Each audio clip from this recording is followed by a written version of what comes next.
Hola a todos, soy Andrea Carranza Garzón, editora de Tecnología del Plástico, y hoy desde PLAST Milán nos encontramos con la presidenta de Women in Plastics Italy y también cofundadora de esta asociación con la que tenemos el gusto de hablar sobre su evolución. Hi Miriam, how are you? Thank you so much for being here with us. Tell us what inspired you to create Women in Plastics. Well, thank you for this opportunity of telling you about Women in Plastics Italy, which is actually a pretty recent and young association that was founded in October 2024 by 10 women in the plastics industry with the idea of gathering women, so putting women together and working together in some principles which later are now today the scopes of our association. So women empowerment, plastics, and networking. So this is the three pillars that today are guiding our manifesto and are leading our success in this industry, and not only. How has the role of the woman changed in the plastics industry in the past decades? You've been there in the plastics industry for over 30 years. Yes. Tell us about your own experience. True, yes, it's a long history that I have in this industry, and it's an industry that actually I love very much. That's why at this stage I realized that probably the change was there.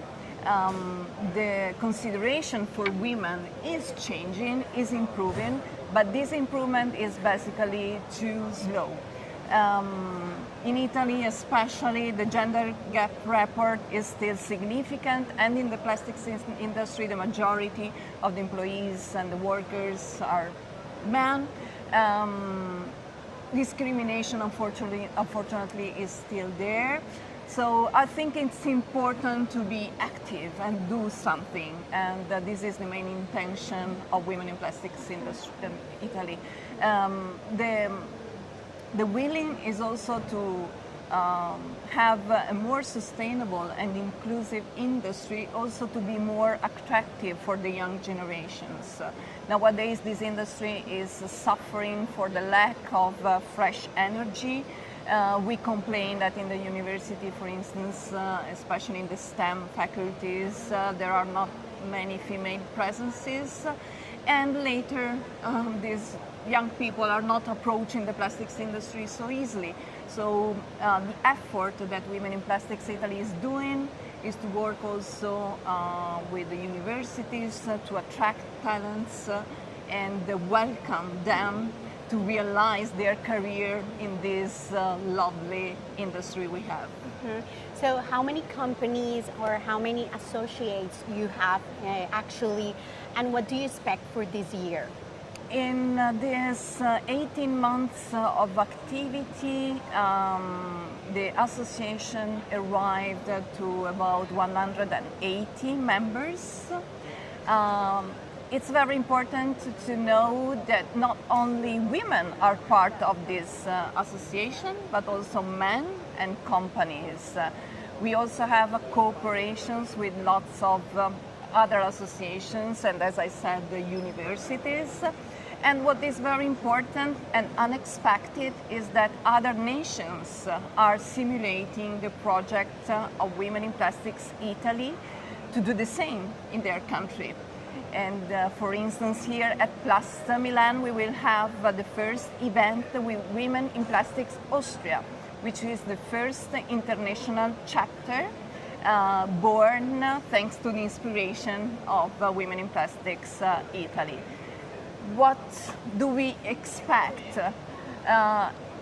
What happened till today went beyond our expectations, and we expect it will happen again in the future. We are very motivated to support any other country and nation that would like to do the same, and continue with our promotion in Italy and support to all the activities that we are doing so especially for the members of our association. So you are welcoming now chapter Austria.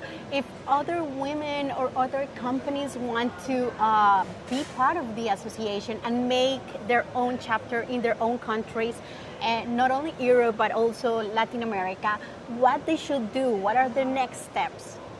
Well, anybody would be welcome to join, and we would be very happy to support them to do the same in their country.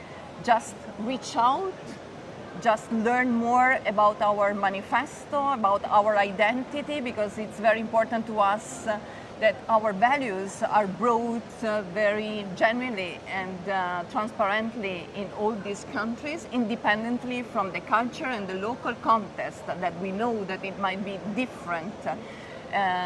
So we would be very pleased to cooperate with other women in other countries to do the same, to make our mission larger and even more effective, not only in Italy but worldwide. Mm-hmm. Some companies are very vocal about empowerment or about diversity. How can you differentiate from pinkwashing or from other activities that are just beyond marketing? That's very important. We don't want our mission to be just a trend. And basically, despite in our networking, there are lots also of business and professional networking.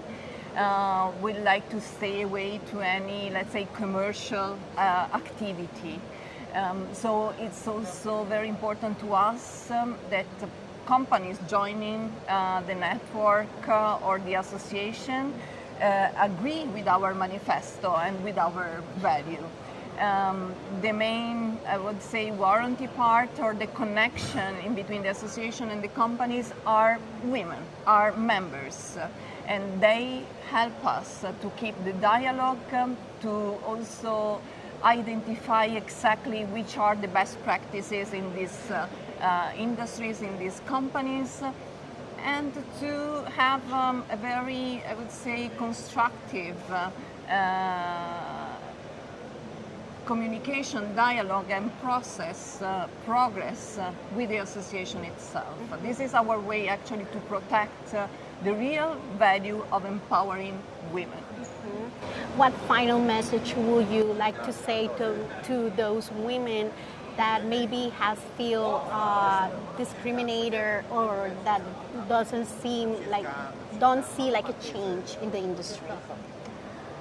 Always use to say, if you are a woman and you are in the plastics industry, believe me, since now you are in the right industry. Don't be afraid.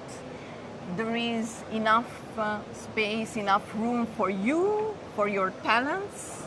Don't be afraid to get together with other women, open to other women, exchange experience, exchange opinions, and grow together. And do not hesitate to connect with associations like Women in Plastics, because this would support, however, your career in this industry.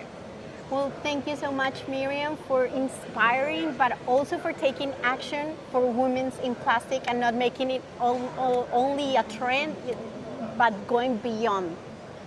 Yes, so this is something we really believe so much in. So thank you for this opportunity. Thank you y muchísimas gracias a todos los que nos están viendo.